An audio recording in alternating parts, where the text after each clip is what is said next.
Trinidad and Tobago. The names alone pulse with rhythm and promise. You arrive and the air is thick, salt, blossoms, and something delicious frying nearby. The islands pull you in with a beauty that's almost overwhelming. Picture Maracas Bay, a winding mountain road. Then, a sudden reveal of golden sand and turquoise water. Soca music drifts from a car, waves crash, and every sense is alive. But it's not just beaches, it's a cultural stew. India, Africa, Europe, China, the Middle East. You see it in faces, taste it in food, feel it in the energy. Try a doubles fried bread, curried chickpeas, a bite of history and flavor. This is the Trinidad and Tobago that seduces you, the one that feels like the last real corner of the Caribbean. And then there's Carnival, a force of nature, not just a party. For 2 days, Port of Spain erupts in color, music, and wild joy. People shed inhibitions, covered in paint, mud, and feathers. The music is relentless, the energy contagious.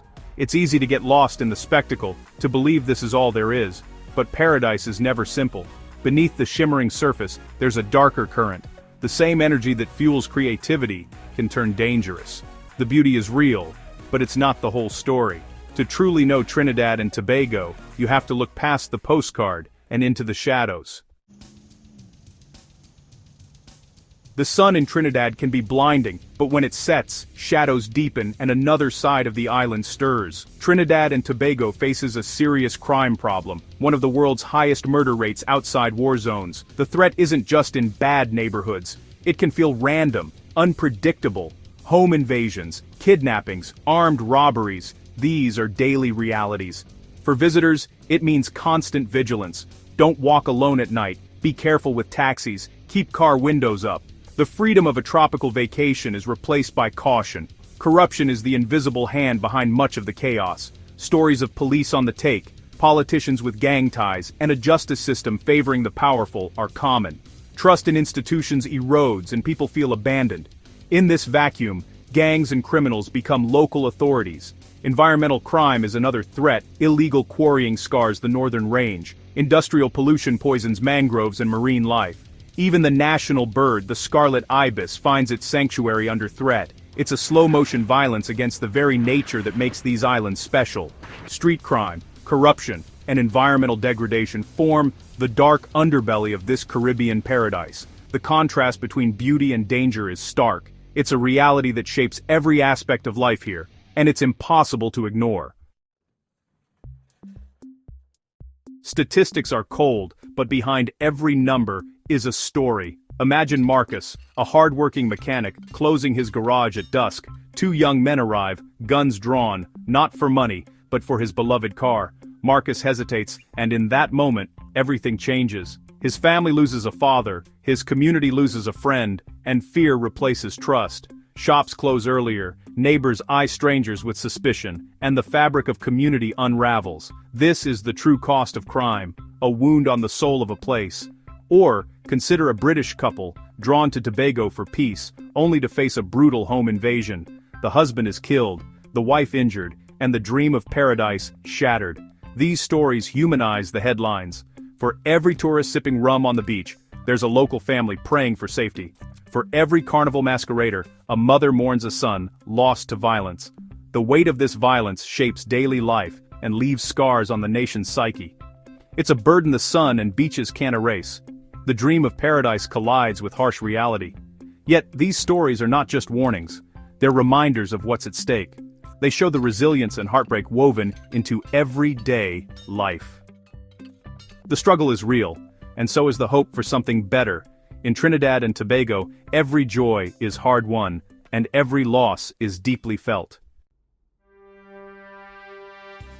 Street crime is loud, but corruption is a quieter, more insidious disease. It's a cancer eating away at society's foundations. In Trinidad and Tobago, it's everywhere, from small bribes for permits to millions lost in government contracts. The country's oil and gas wealth creates endless opportunities for graft. Political parties are funded by businessmen expecting favors, and the process is opaque. This breeds a culture of impunity. Rules are for suckers, cynicism trickles down. Law enforcement and the judiciary are underfunded and often compromised. Court cases drag on, evidence disappears, and the wealthy exploit every loophole. The result, a two-tiered justice system where the powerful rarely face consequences. Ordinary people feel helpless and stop reporting crimes. Trust in police and government erodes, replaced by suspicion and resignation. Some retreat behind high walls, others turn to gangs for protection. The breakdown of trust is the most damaging legacy of corruption. It severs the bond between citizen and state. In this environment, hope is hard to sustain, but it's not entirely lost. Trinidad and Tobago's beauty is its greatest asset, but it's under threat. Illegal sand mining erodes beaches, leaving communities exposed to storms. The northern range is scarred by unregulated quarrying, causing landslides and muddy rivers that smother coral reefs. Oil and gas exploration has left a toxic legacy. Spills devastate mangroves, the nurseries of the sea. Watching mangroves choke on oil is like seeing a lung fill with tar. Waste is another crisis. Plastic and styrofoam overwhelm landfills and beaches are littered with trash. The Beetham landfill near Port of Spain often catches fire, spewing toxic smoke. The islands are slowly choking on the byproducts of modern life. The contrast between natural beauty and environmental neglect is stark. It's a crisis that threatens the future as much as any crime. The fight to save the environment is urgent, and it's a battle being waged every day. Paradise is at risk of drowning in its own waste. Why is this beautiful place so troubled? The roots run deep. Colonialism left a legacy of inequality. Oil and gas wealth created dependency and neglected other sectors. When oil prices fall, the social fabric tears. Geography matters. Trinidad is just 7 miles from Venezuela, a key drug trafficking route. With drugs come guns, gangs, and violence. The collapse of Venezuela brought desperate migrants and more crime. In poor communities, gangs fill the void left by absent government. They offer money, belonging, and a twisted sense of order. Politics is divided along ethnic lines, paralyzing real solutions. Every issue becomes partisan, including crime. Political infighting fosters division and mistrust. The result? A nation struggling to unite against its challenges. The problems are complex, but not insurmountable. Understanding the roots is the first step toward change. Amidst the darkness, there is incredible light.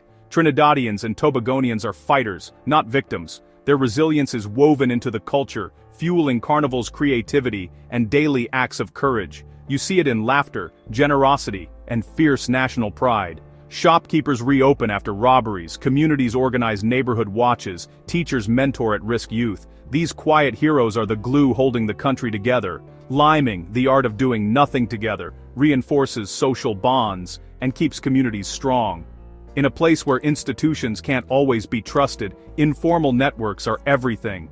Humor, especially picong, is a coping mechanism and a sign of strength. Jokes about politicians, potholes, and daily struggles are a way to push back against despair. This ability to laugh at hardship is not resignation, it's resilience. It's a way of saying, you can't break us.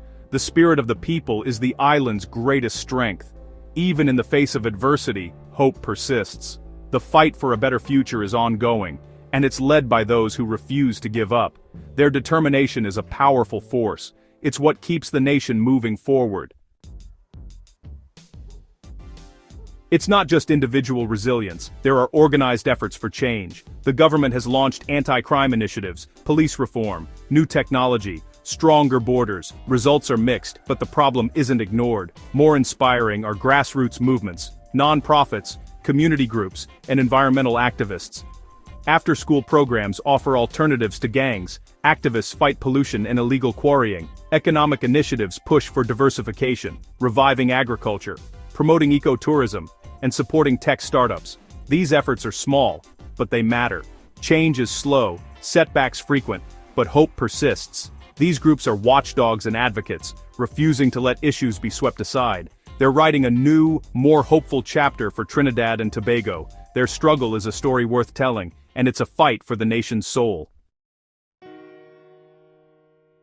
So, should you go to Trinidad and Tobago? The answer isn't simple. This isn't a sanitized resort, real problems exist, and you'll feel the tension, but to write it off is to miss out on profound beauty, unforgettable food, and the joy of Carnival. Most of all, you'd miss meeting people whose warmth and resilience inspire. Travel here with eyes open, do your research, take precautions, respect local advice. This isn't about paranoia, but about being smart and respectful. Trinidad and Tobago is for travelers, not tourists. Those who want the real story, not just a pretty picture. The beauty is real and so is the danger. In the space between, you'll find the island's true soul. Go with awareness, go with respect, and you might find a place that stays with you forever. Trinidad and Tobago is unforgettable. Light and shadow, hope and hardship, all at once, and that's what makes it so compelling.